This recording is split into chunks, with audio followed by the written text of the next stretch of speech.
Kuat disapa Risma. Dia menata ulang imaji sebuah kota sesuai dengan kepentingan warga. Surabaya bisa berbangga sebab kota terlihat punya penjaga. Dia bergaya orang lapangan, terjangkau warga mau turun ke jalan. Risma membuat perubahan, tentu pula sekelumit pertentangan.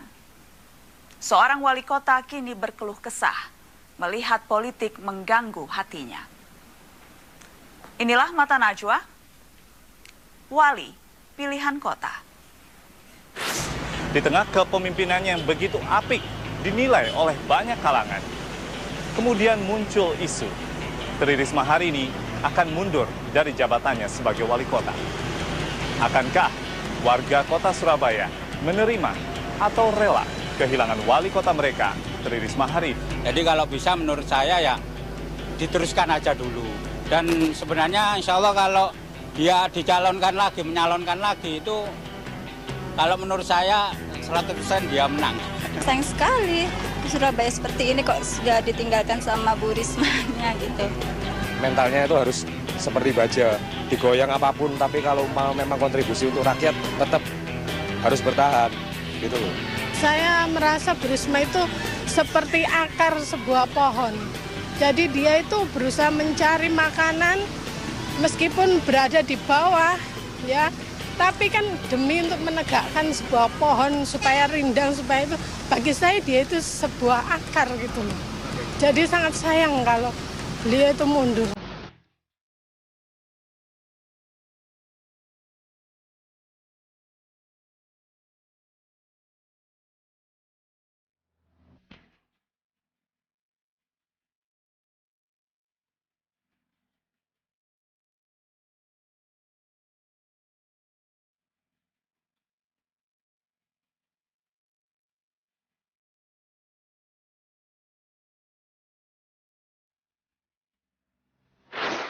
Pemirsa, mari kita jalan-jalan ke Surabaya. Kota terbesar kedua di Indonesia ini terus berbenah.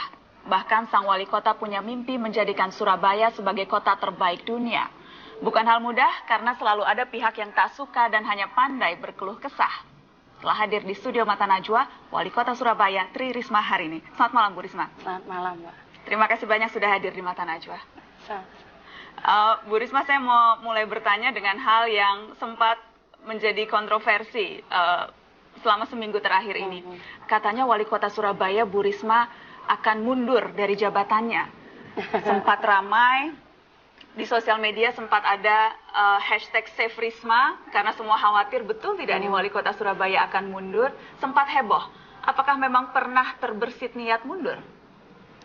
Terbesit sih pernah, ya. Terbesit pernah. Bagi saya tuh jabatan kan cuman titipan, jadi saya tidak bisa memaksakan.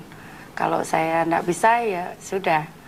Jadi untuk apa saya memaksa kalau memang saya merasa saya tidak mampu, begitu kan? Seperti itu. Niat mundur itu apakah ada pengaruhnya atau terpengaruh dengan gonjang-ganjing pemilihan wakil wali kota? Sebetulnya secara pribadi saya tidak enggak. Cuman saya juga takut karena bagi saya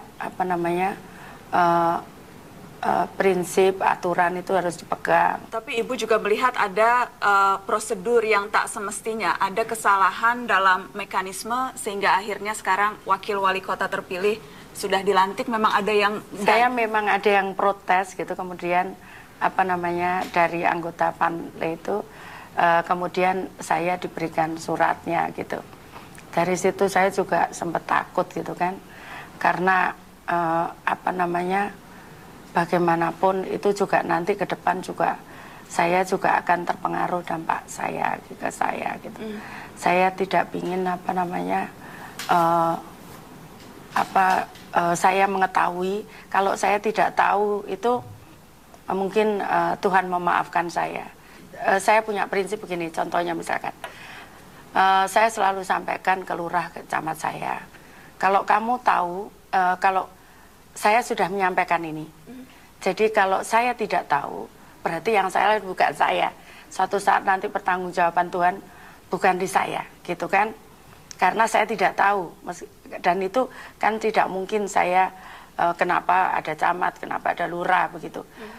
Itu kan dibentuk karena mesti ada suatu sebab gitu kan untuk membantu saya. Nah, saya selalu sampaikan begitu. Nah, ini saya tahu gitu loh. Jadi saya juga takut nanti jangan sampai Tuhan menanyakan itu saya kelak. Kalau saya sudah dipanggil menghadapnya begitu.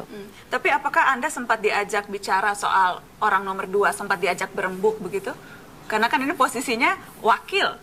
Sempat diajak berembuk tidak, Bu? Saya tidak bisa jawab itu. Tidak bisa menjawab. Senyuman Ibu tuh bisa saya tafsirkan tidak pernah diajak berembuk. Kok bisa wali kota tidak diajak berembuk siapa wakilnya?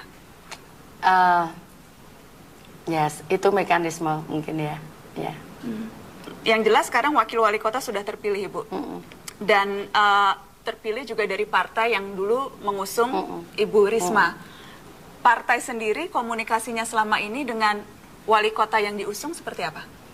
Alhamdulillah kalau teman-teman dengan teman-teman pusat, saya sangat disupport ya dari pusat DPP itu saya disupport gitu.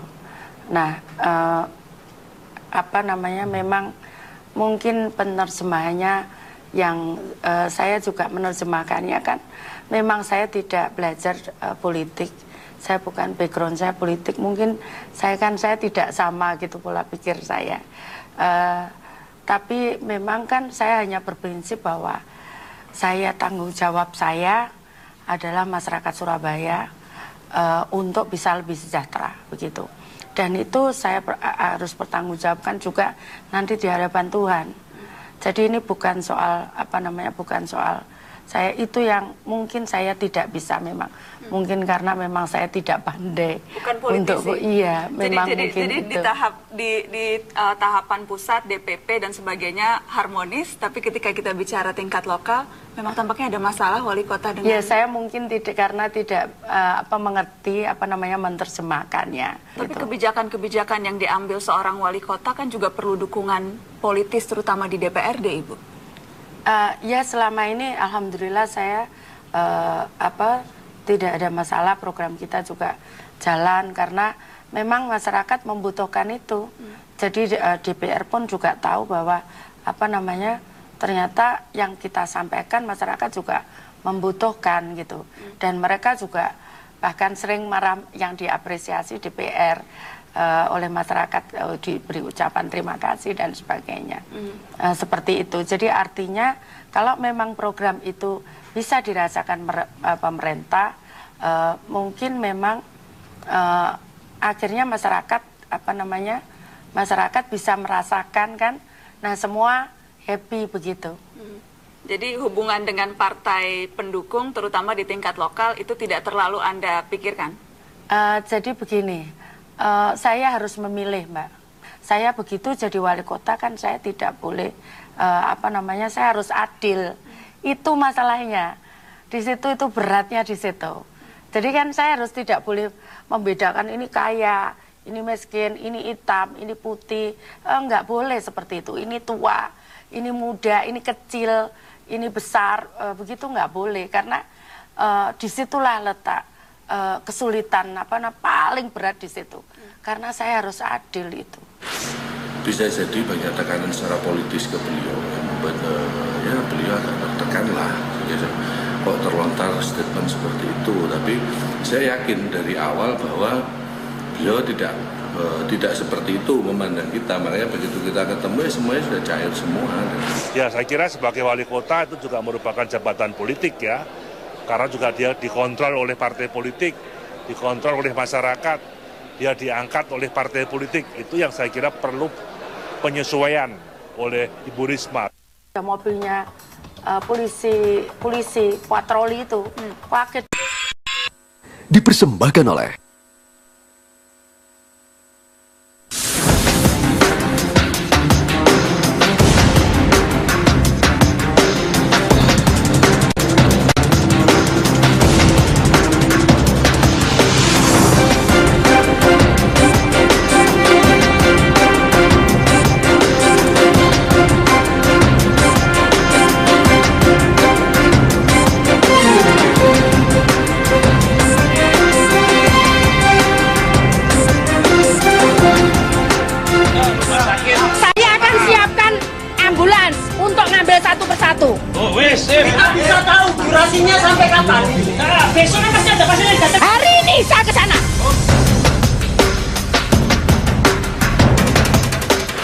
3 tahun menjadi wali kota, gaya belusukan, turun tangan langsung, bahkan atur lalu lintas, sempat ada kebakaran Ibu sendiri yang narik-narik selang.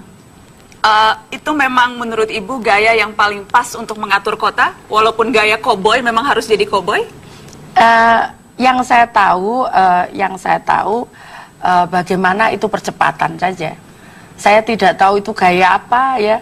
Pokoknya itu percepatan saja supaya segera clear, karena masalahnya banyak sekali gitu.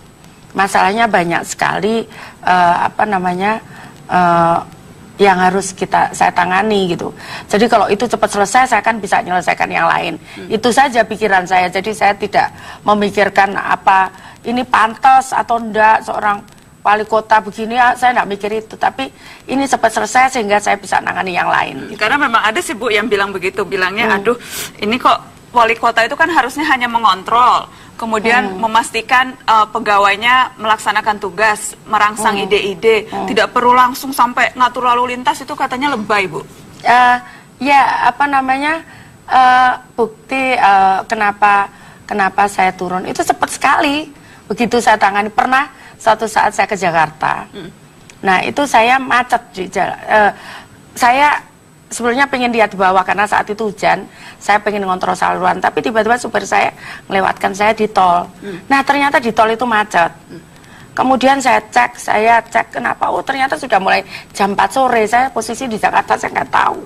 Saya cek di Kepala Dinas Perhubungan, saya nggak tahu Bu, lu gimana, saya bilang gitu. Akhirnya saya berpikir, sudah kamu ke sana, Satpol ke sana, Linmas ke sana, semua yang mau masuk ke tol arahkan ke pusat kota, saya sampaikan begitu. Kamu posisi di sana, jadi kamu tidak boleh ada kendaraan masuk nambah beban di tol. Semua lewat tengah kota, saya sampaikan begitu. Nah, terus terus saya berpikir di situ juga, kalau saya ada di mobil ini dengan kondisi macet di tol, saya nggak bisa apa-apa. Akhirnya saya ngomong, kamu Febri sama ajudan saya, kita turun, kita jalan kaki. Bu jauh, nggak apa-apa sudah. Tapi saya berpikir bukan di pintu tol saya akan keluar, tapi saya berpikir nanti saya akan naik jembatan. Biasanya kan ada jembatan penyeberangan jalan itu. Saya naik ke situ gitu. Terus habis itu betul, Feb, maksud saya aku naik ke situ. Itu terus, Bu gimana? Cobaan dulu. Kalau kamu bisa naik, aku juga bisa naik. Dia nyoba naik ke atas. Terus saya oh ya aku bisa. Bisa Bu, oke saya naik. Jadi Bu naik jembatan? Naik jembatan, jadi kurang lebih tingginya 10 meter. Berangkang begitu naiknya, karena saya juga takut karena habis patah kan tangan saya yang masuk got itu. Nah, saya naik, terus kemudian saya kalau lompat jembatan, saya pikir saya akan jatuh karena tangan saya masih belum kuat. Akhirnya saya merobot, begitu saya tengah gini ada mobilnya polisi patroli itu. Kaget dia, lu kok Bu Risma gitu ya. Terus saya stop gini, Pak tolong antar saya. Jadi saya naik mobil itu, mobil patroli yang bukaan itu. Setelah manjat 10 meter terus naik patroli. Iya, Pak tolong antar. Kemana Bu? Tolong carikan sampai ketemu taksi.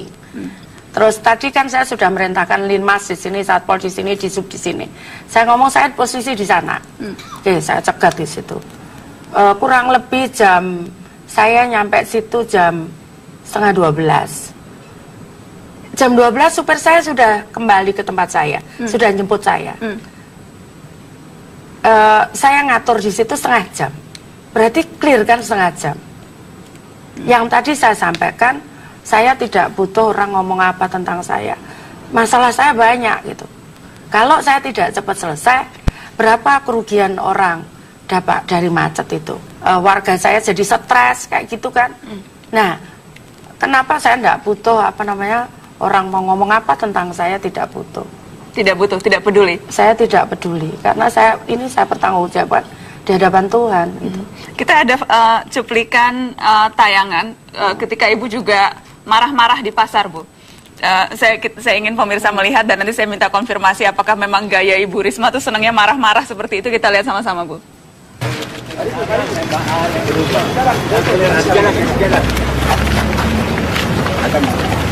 Ya apa caranya bangun?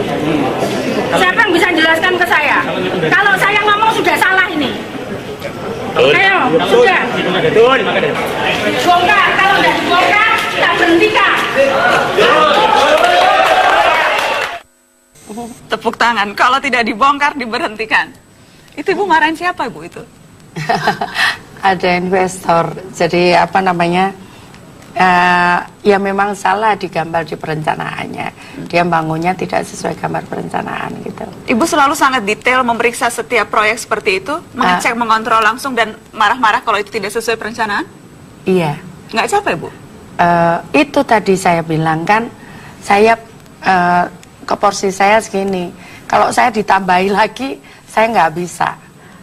Maksudnya porsi saya mengerjakan tugas itu seperti ini, yaitu bagian dari tanggung jawab saya gitu. Nah, capek atau tidak itu tergantung apa namanya, tergantung saya akan merasa senang, saya akan merasa puas kalau itu bisa, pekerjaan itu bisa berjalan dengan baik. Itulah kepuasan saya gitu. Jadi, dan itu akan membuat saya tidak capek gitu, menjadi saya tambah semangat begitu. Nah, energi itu ada keluar lagi gitu. Jadi kayak di charge gitu baterai gitu. Kalau apa namanya semua berjalan dengan baik gitu. Keras bisa sampai mau nyerah tuh mendengarkan apa? Saya tidak tega mau.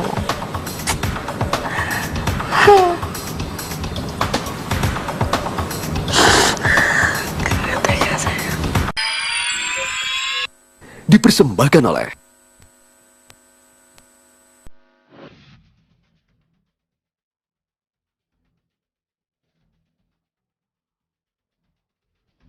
dia nggak pernah bisa pakai nomor teleponnya anak-anak tuh, ada nomor tuh berapa, satu anak tuh punya 5-6 nomor, kita pakai itu loh, dia nggak bisa, nggak mungkin dia nggak tahu.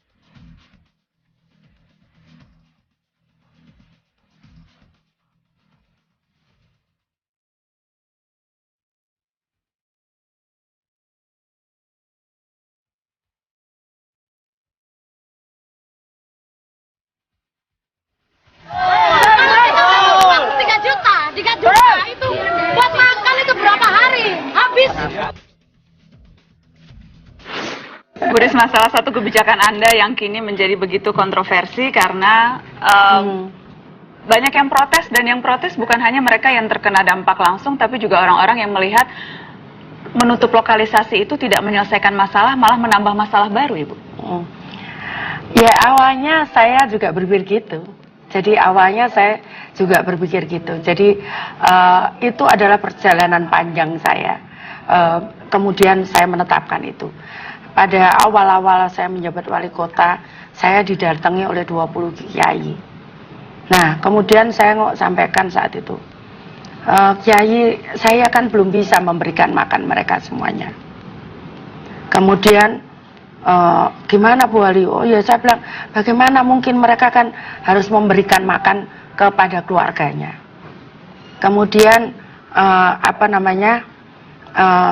terus di situ kemudian media sempat, saya masih punya itu dokumennya, gubernur setuju menutup lokalisasi, wali kota menolak. Saya masih punya itu dokumen itu. Nah kemudian dari situ sekali lagi saya memang mungkin itu yang saya yang saya ikuti, karena saya mengikuti hati saya. Itu saya ditunjukkan oleh Tuhan. Pertama awalnya kasus trafficking anak-anak. Satu kali kasus, saya telusuri. Kalau saya begitu, saya tidak mungkin anak itu terjadi sesuatu kalau dia tidak punya background. Apa latar belakang dia? Latar belakang dia bisa dari sekolah, bisa dari pergaulan, bisa dari keluarga. Itu saya telusuri betul. Nah kemudian saya cek di keluarganya, kenapa awalnya. Saya ketemu dia dulu sih, gitu. Kenapa begini, ya begini. Kemudian saya telusuri keluarganya, kemudian saya telusuri sekolahnya, kemudian saya telusuri lingkungannya. Nah, kemudian dari situ saya ketemu lagi seperti itu kasus. Nah, ternyata hampir 90% itu anak-anak ini punya hubungannya dengan kawasan ini.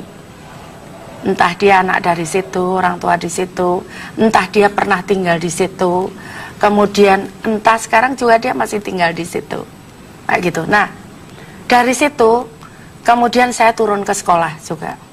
Saya ngajar Mbak di sekolah-sekolah itu. Jadi saya punya catatan, oh anak ini punya masalah di situ, sekolahnya di situ, saya turun di sekolah itu. Supaya itu tidak berpengaruh ke anak teman-temannya yang lain. Apa yang Anda temukan di sekolah itu, Bu? Nah, dari situ saya bisa melihat awalnya, oke, yang paling berat itu yang dekat kawasan lokalisasi yang paling terkenal di Surabaya. Doli? Ya.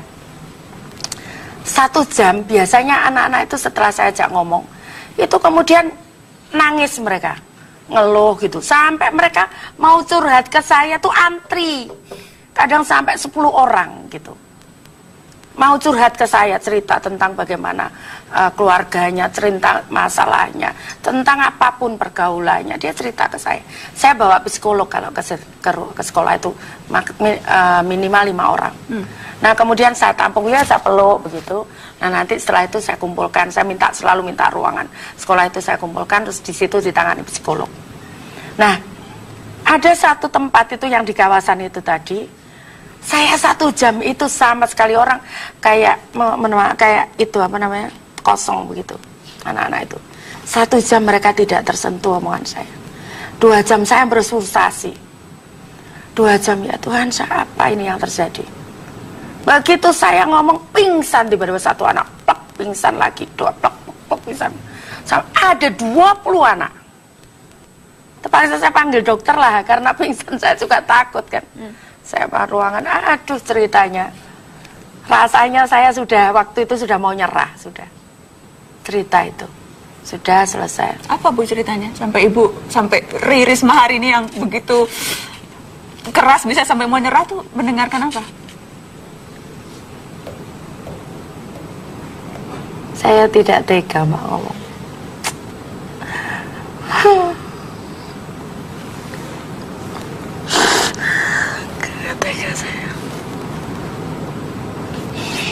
Maaf Mbak.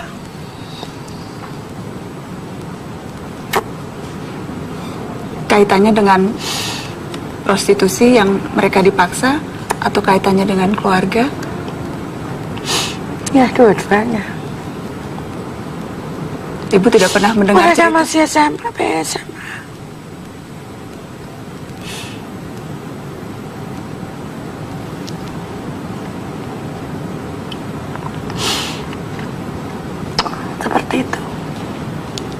Itu yang membuat Ibu kemudian mengubah sikap dari semula? Enggak juga.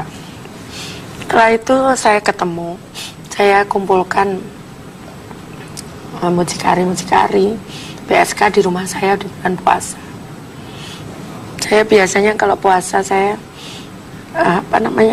buka puasa di tempat warga gitu. Tapi kali itu saya undang mereka. Dan pada waktu pertama kali saya ketemu mereka, ada 1 orang yang sudah tua. Saya juga kaget kok dia masih jadi PSK gitu kan. Dia ngomong, sebetulnya saya ini pengen berubah katanya begitu, tapi pemerintah bohong katanya gitu. Katanya saya mau diberi ini, tapi ternyata enggak, bohong semua. Baik Bu, besok saya akan datang ke tempat Ibu. Besoknya saya ke sana pagi-pagi sekali, jam 7 saya datang ke sana. Dia ditinggal di rel, tepi rel. Rumahnya kurang lebih 2x2 dari bangunan sesek begitu.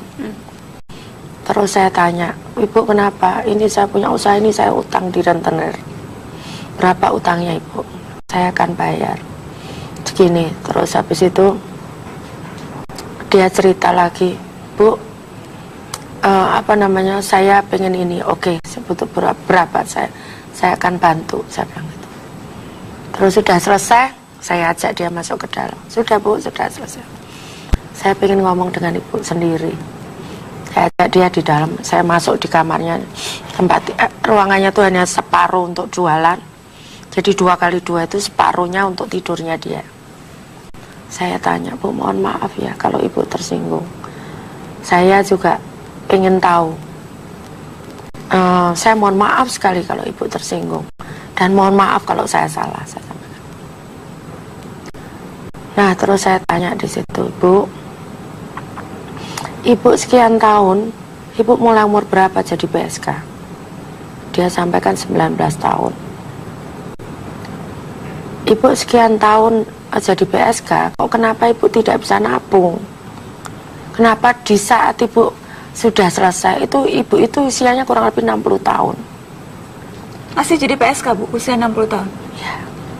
Kemudian ya dia sampaikan bahwa selama ini uang yang dia pakai habis untuk beli baju, habis untuk beli make up, kemudian ya seperti itu.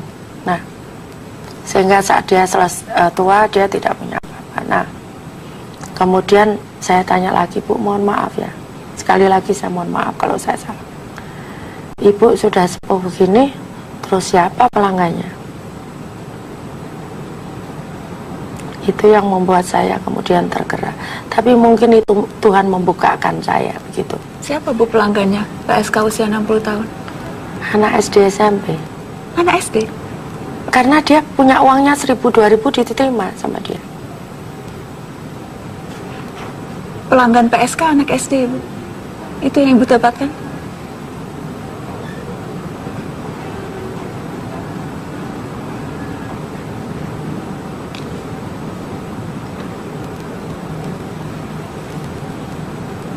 Apa yang kemudian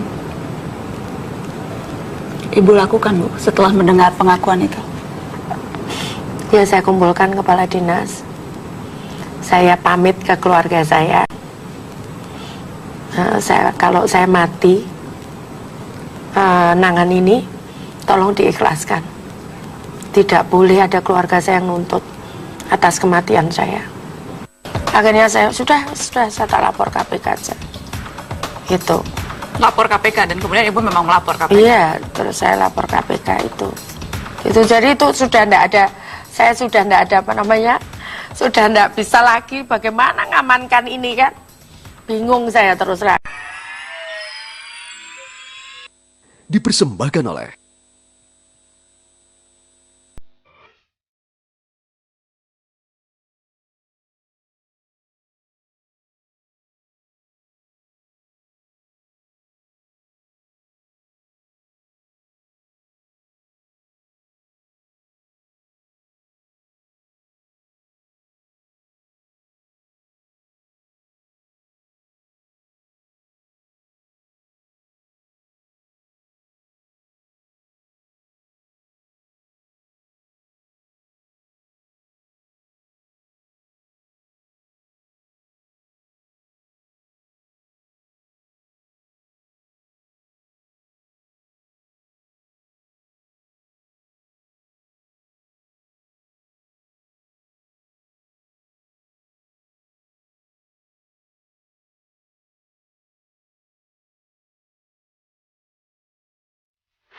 keseharian Wali Kota Surabaya Tri Risma hari ini, bisa berikan gambaran ke saya, Ibu?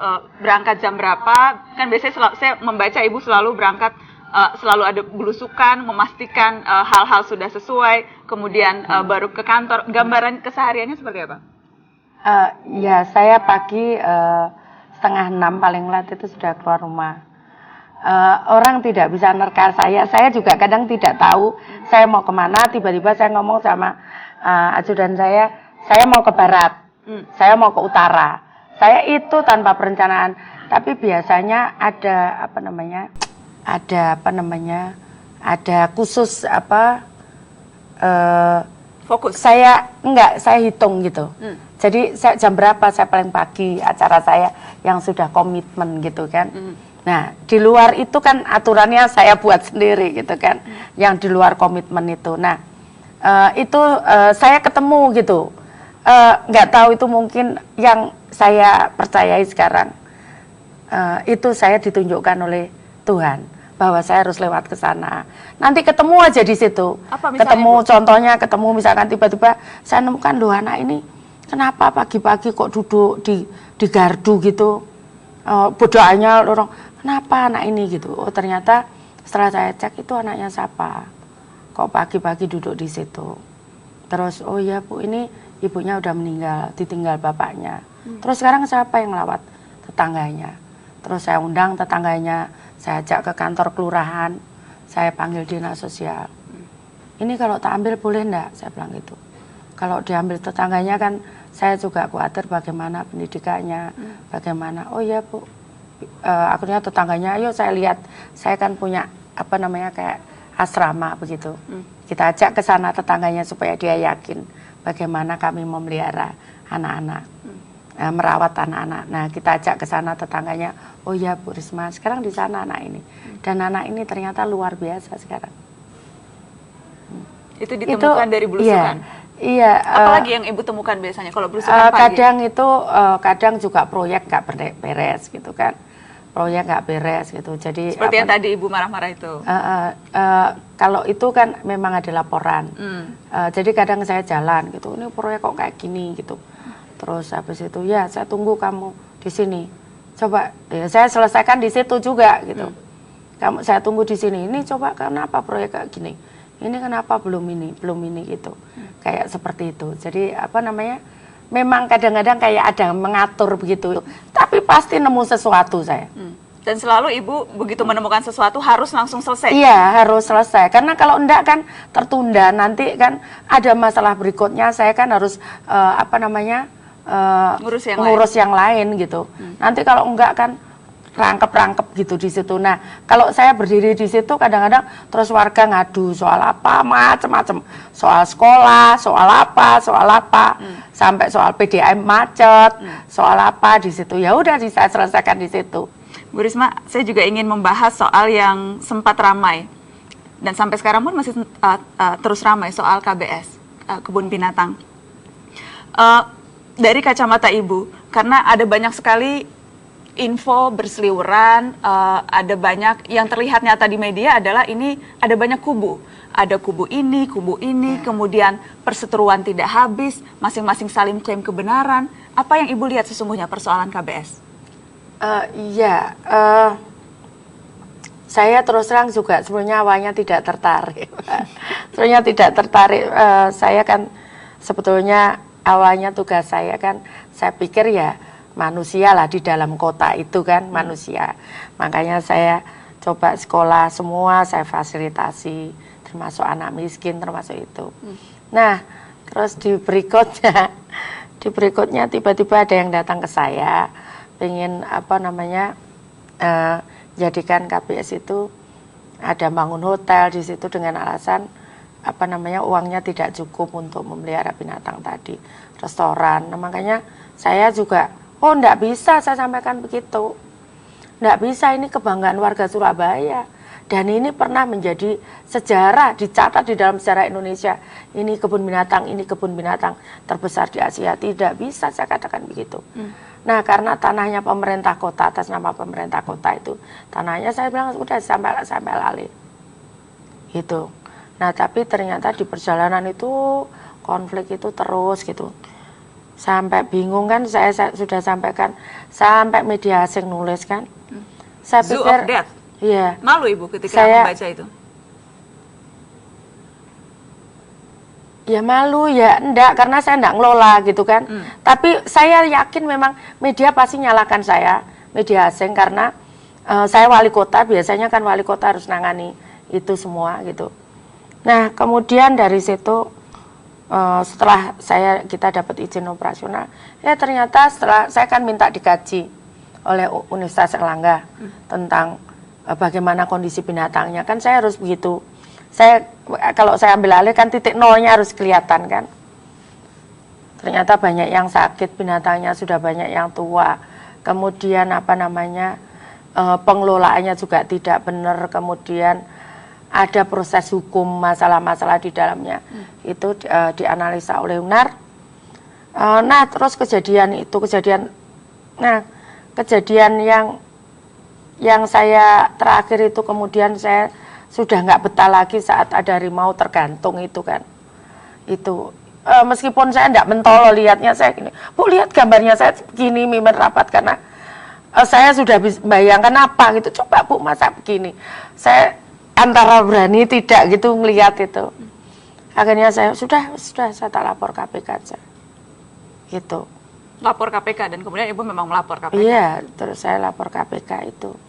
Jadi itu sudah tidak ada, saya sudah tidak ada apa namanya, sudah tidak bisa lagi bagaimana ngamankan ini kan. Bingung saya terus terang juga. Apa yang Ibu harapkan KPK bisa lakukan? Ya saya lihat di situlah, coba dilihat itu ada apa gitu kan. Kecurigaan Ibu ada apa sampai lapor KPK? Ya ada lah gitu ya, ada. Cuman, kalau lapor KPK biasanya ada korupsi, ada kong kali ya, kong, saya sudah ada jelaskan manipulasi. semua di KPK. Itu memang yang Ibu lihat? Iya.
Saya tidak tega, mau.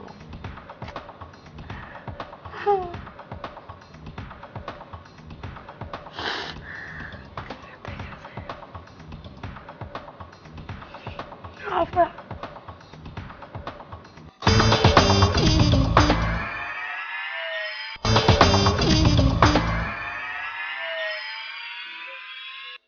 Dipersembahkan oleh Kecurigaan Ibu ada apa sampai lapor KPK? Ya ada lah gitu ya, ada. Cuman kalau lapor KPK biasanya ada korupsi, ada kong kali ya, kong, saya sudah ada jelaskan manipulasi. semua di KPK. Itu memang yang Ibu lihat? Iya. Ada mafia yang bermain di sana, Ibu? Ya saya tidak berani nuduh. Tidak berani nuduh? Iya. Sejak sekarang ditangani oleh pemerintah kota, kalau mafia tuh biasanya banyak yang ngancem-ngancem, Bu.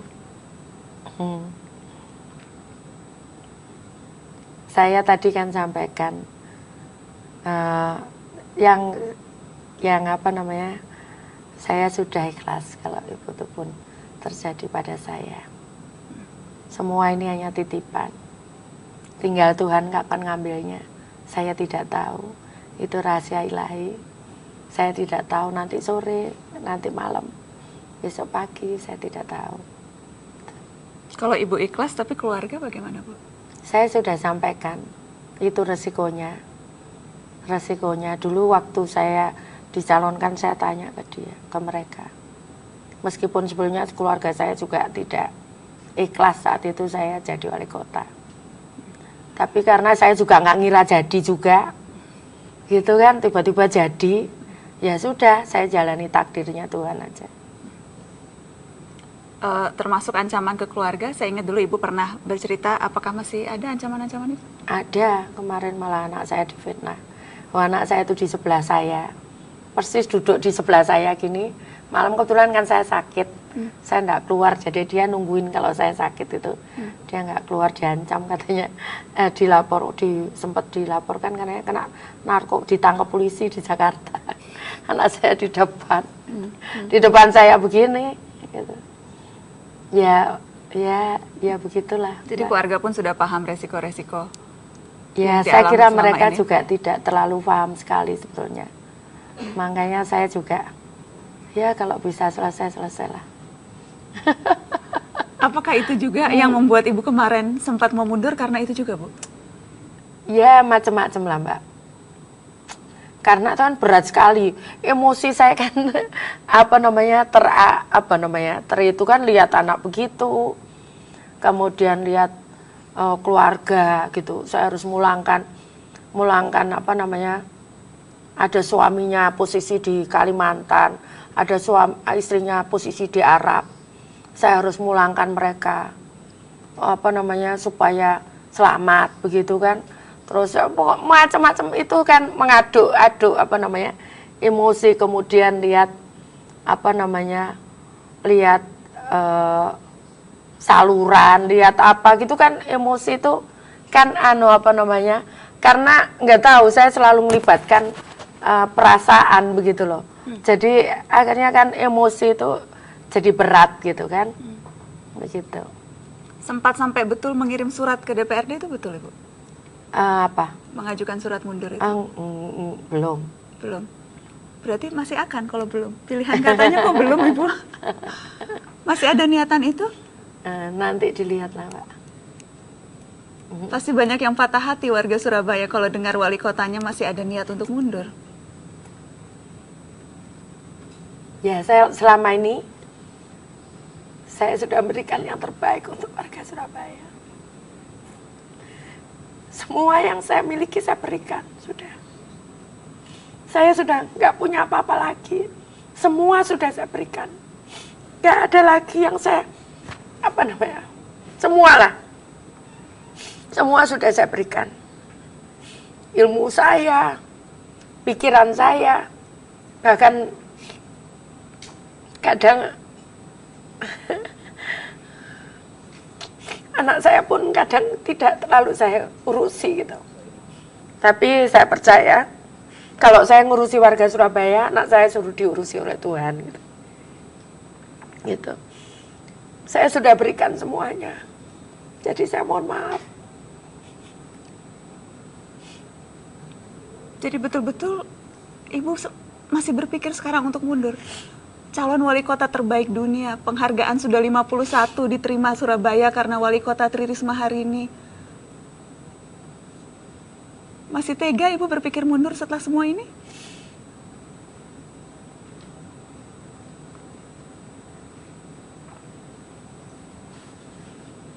Apa yang bisa mengubah pikiran, Bu?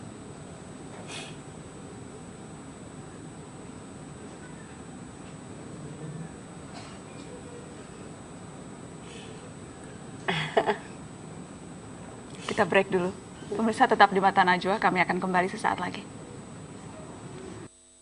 Tidak menyangka wali kota yang begitu dicintai, ternyata sekarang dalam keadaan begitu tertekan dan bahkan sempat berpikir mundur. Orang-orang kecil yang tergantung pada ibu.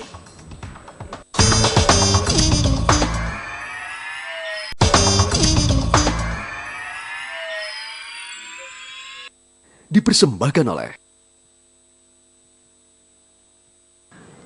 Malam ini Mata Najwa belak-belakan dengan Tri Risma hari ini.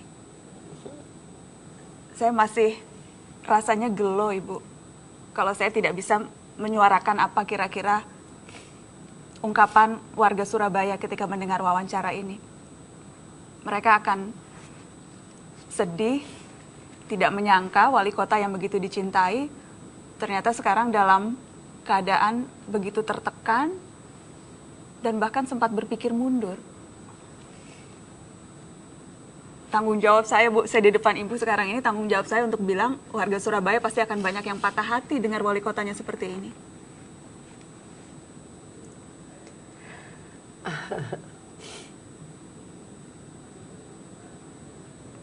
Orang-orang kecil yang tergantung pada Ibu. Itu yang saya pikirkan. Terus terang itu yang membebani saya. Itu yang saya pikirkan.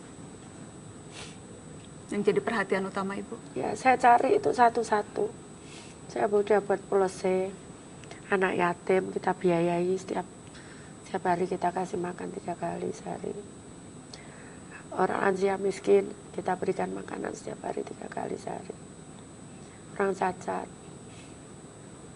Terus saya rawat anak-anak yang tidak beruntung. Tapi anak miskin bisa sekolah tanpa melalui tes. Kita kasih sepatu, buku, tas. Anak miskin yang pandai kita berikan beasiswa. Bahkan ada yang kita kirim ke Malaysia untuk ngambil S1 sampai S3. Saya cari itu, saya cari warga satu-satu gitu. Saya minta lurah, warga juga saya nitip. Satu-satu memang itu yang saya pikir terus. Itu saya tidak tahu apa namanya. Itu saja yang saya terus terang saya pikirkan itu. Itu yang akan terus jadi pertimbangan utama Ibu? Iya, itu aja yang pertimbangan saya, cuman itu aja. Cuman itu aja. Ya, kalau yang lain saya yakin saya bisa ngatasi lah. Itu saja yang saya pikir. Dan seharusnya itu cukup untuk membuat seorang Tri Risma hari ini tidak usah jauh-jauh berpikir akan mundur. Saya tidak tahu, karena tadi saya katakan bahwa sebetulnya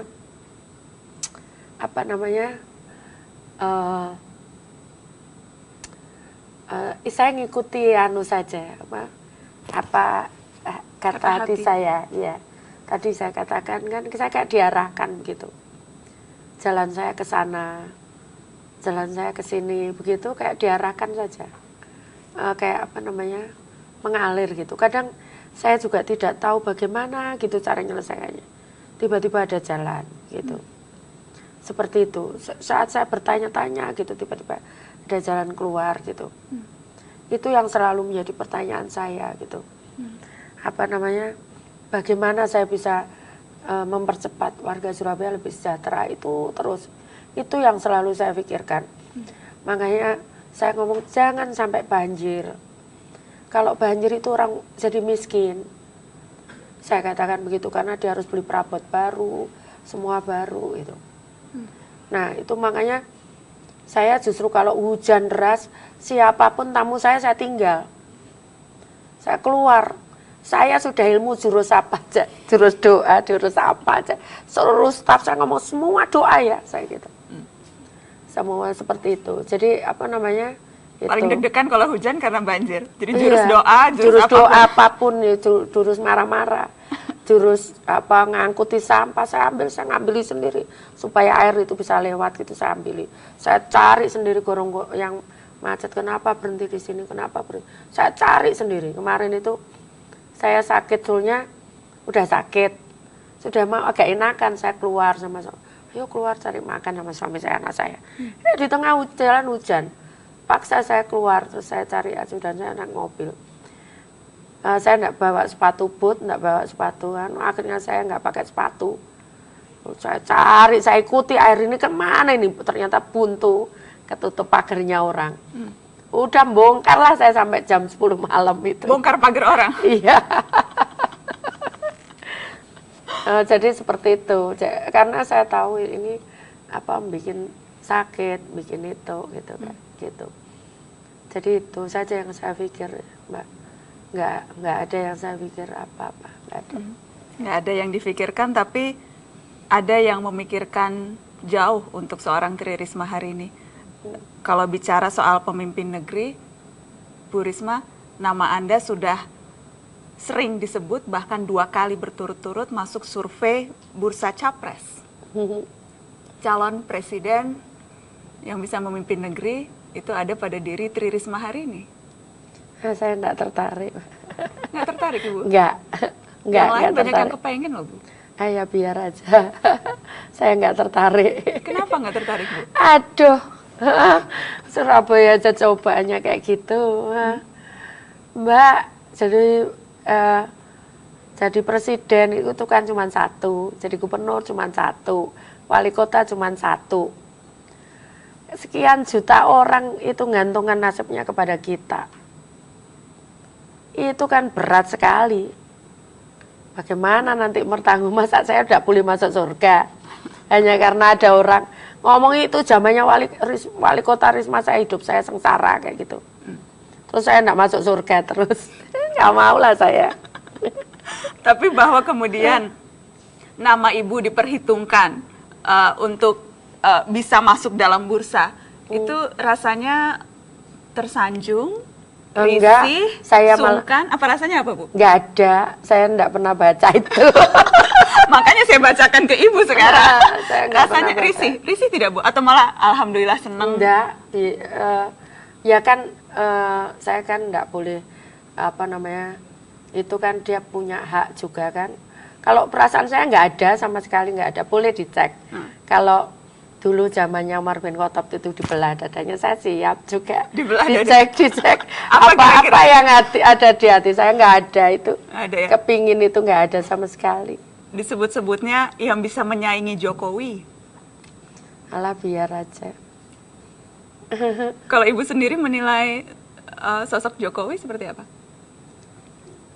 Saya nggak kenal dekat sekali, tapi kenal beliau. Saya juga karena habis waktu saya untuk itu kan, jadi saya tidak pernah menilai orang lain. Tidak pernah menilai? Saya tidak pernah menilai orang lain. Yang menilai Ibu, tapi ada, kita lihat grafisnya nih Bu ya. Ini ada satu, Ibu bilang kan tidak pernah membaca, cuma malam ini saya mau tunjukkan ke Ibu. Ini ada survei yang sempat dilakukan oleh lembaga UI, lembaga politik UI, lembaga psikologi UI.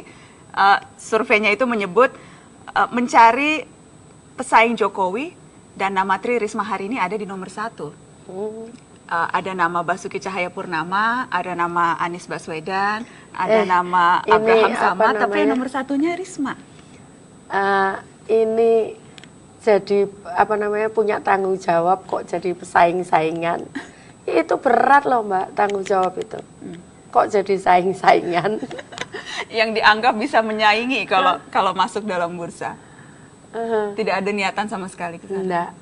Enggak ada. Saya tahu siapa saya. Siapa Ibu Risma? Saya nggak punya apa-apa, satu. Yang kedua, Wali kota terbaik dunia, Ibu terlalu merendah. Saya nggak punya apa-apa. Jadi apa namanya, saya tahu siapa saya, itu. Jadi Indonesia ini negara yang sangat besar, luar biasa. Luar biasa besarnya, bahkan kalau boleh semua ada di Indonesia itu. Tapi saya enggak punya apa-apa. Kepandaian enggak, kekayaan enggak punya apa-apa saya. Jadi saya tahu siapa saya. Wali kota yang sanggup mengubah Surabaya dalam waktu hanya 3 tahun, itu Ibu Risma? Enggak lah, belum. Itu kan yang nampak, makanya saya selalu sampaikan. Yang dilihat orang, itu kan yang kasat mata. Tapi pernahkah tahu ada orang yang mungkin masih menderita yang saya tidak tahu? Saya pernah menemukan orang, itu usia 90 tahun, sudah terkapar di tempat tidur. Dirawat oleh anaknya yang gila, usia 63 tahun. Dia punya anak lagi sih, 63 tahun ini, 41 tahun, gila juga. Nggak gila sih, pengangguran. Saya katakan, itu kan untung saya tahu. Dan mungkin di Surabaya juga masih ada yang kayak gitu, yang saya nggak tahu gitu kan. Dan itu semua tanggung jawab Ibu? Iya, kalau saya tahu. Ya itu tanggung jawab saya, dan itu harus saya pertanggungjawabkan nanti di depan Tuhan. Dan berarti harus selesai minimal 5 tahun Ibu? Itu kalau saya kuat. Insya Allah kuat terus Ibu. Insya Allah kuat terus. Terima kasih banyak sudah hadir di Mata Najwa malam ini. Sama-sama Mbak. Ada yang mohon maaf kalau. Kenapa Ibu? Tidak ada yang perlu dimaafkan. Ibu mohon maaf. Ada yang ingin Ibu sampaikan ke warga Surabaya? Enggak, saya mohon maaf aja kalau ada kurang.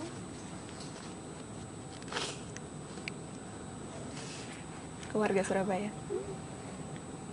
Ibu mau janji tidak akan mundur di Mata Najwa ini? Enggak mau. Tidak mau janji?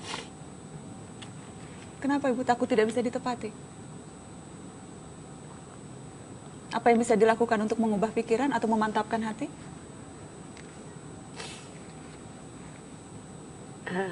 Enggak ada, nanti nunggu petunjuk Tuhan. Untuk anak-anak di rumah atau untuk keluarga yang harus jauh dari ibunya karena mengurus Surabaya, misalnya adakah yang ingin Ibu share untuk juga mungkin disampaikan hari ini oleh Tri Risma hari ini? Enggak, saya kira anak-anak saya sudah paham lah gimana saya. Anak-anak yang lain Ibu, bukan anak kandung tapi anak-anak yang lain. Anak yang lain? Ya, anak-anak saya terutama yang di Surabaya. Bahwa keberhasilan dan kesuksesan itu hak semua orang. Kalian tidak usah berpikir dari mana asal kalian. Siapa orang tua kalian? Orang tua kalian tukang beca. Orang tua kalian buruh cuci, kalian berhak untuk berhasil. Karena Tuhan itu adil. Terima kasih anak-anakku. Selama ini sudah menjadi anak-anak yang baik di Surabaya. Semakin lama semakin baik kalian. Banyak prestasi yang kalian raih. Terima kasih semuanya anak-anakku. Terima kasih Ibu Risma. Sama-sama. Selamat malam Ibu.